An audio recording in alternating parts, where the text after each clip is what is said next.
Hi, everybody. I just recorded an entire video without turning on the video camera, so I'm doing this again. This is my second try on today, Monday, the 6th of April. I do hope that you were able to enjoy some time outside this weekend. It was pretty nice, um, of course, even while social distancing.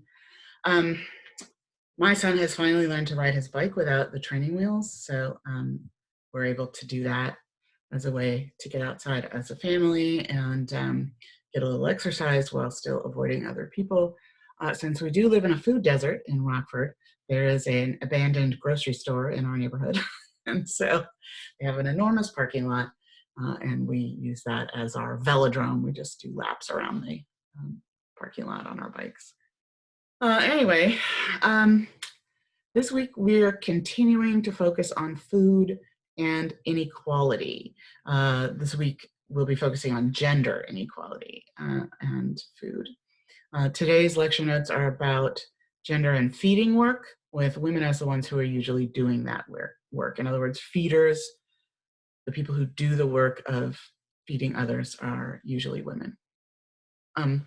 Marge DeVault's book, Feeding the Family, from which I picked a chapter for you guys to read this week, is a great piece of qualitative sociology on the interactional work that's involved in feeding other people.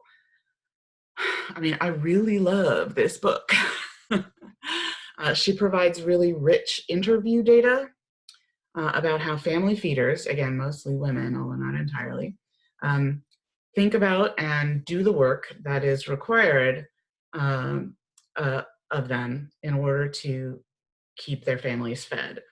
And in doing so, how they construct meaningful group life for their family through food and through meals.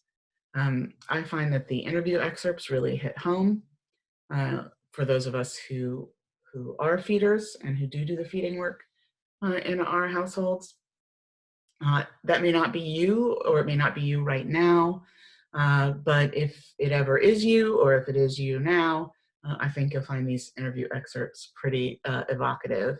I love especially the one that starts on page 81 and goes over into page 82, where this woman, Jean, is talking about how to feed her kids, her husband, and herself on a night where they've got some leftovers.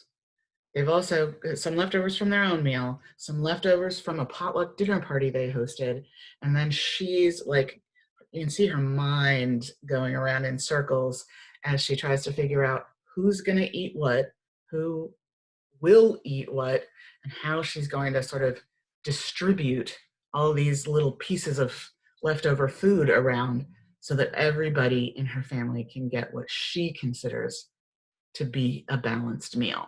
And honestly, I can't even read it without feeling exhausted for her. So if you haven't read that article already, go to Blackboard, pick the DeVault article, go to the bottom of page 81 and read Jean's interview excerpt, and you will just be like, whew, lady, I'm so sorry.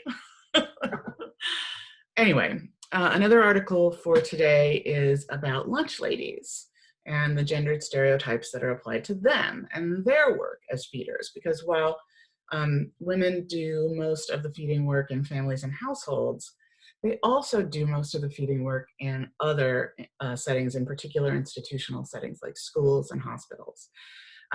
So there are a lot of stereotypes of the women who do this kind of institutionalized feeding work too. And these stereotypes show how limiting our images of women can be, and how real world female feeders are constrained by these stereotypes as well. We're going to talk more about gender and food on Wednesday, but we're going to focus on men and masculinity and how maleness gets encoded into different kinds of food and food-related behaviors. So that'll be interesting too. Just FYI, I did get the next assignment up on Blackboard, put it up last week. So take a look at it under assessments. What I'm asking you to do is take a day from your food journal from earlier in the semester and then compare it to a current day of eating under this stay-at-home order. So you want to be thinking about how your food-related activity is different or similar to how it was then.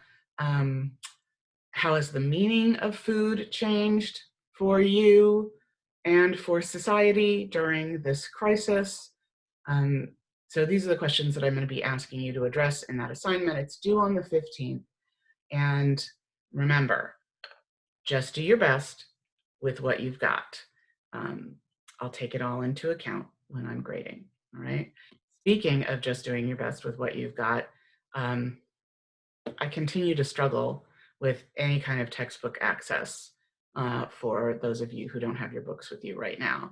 After 3 weeks of getting the runaround from Wiley, it turns out they have no ebook for our text.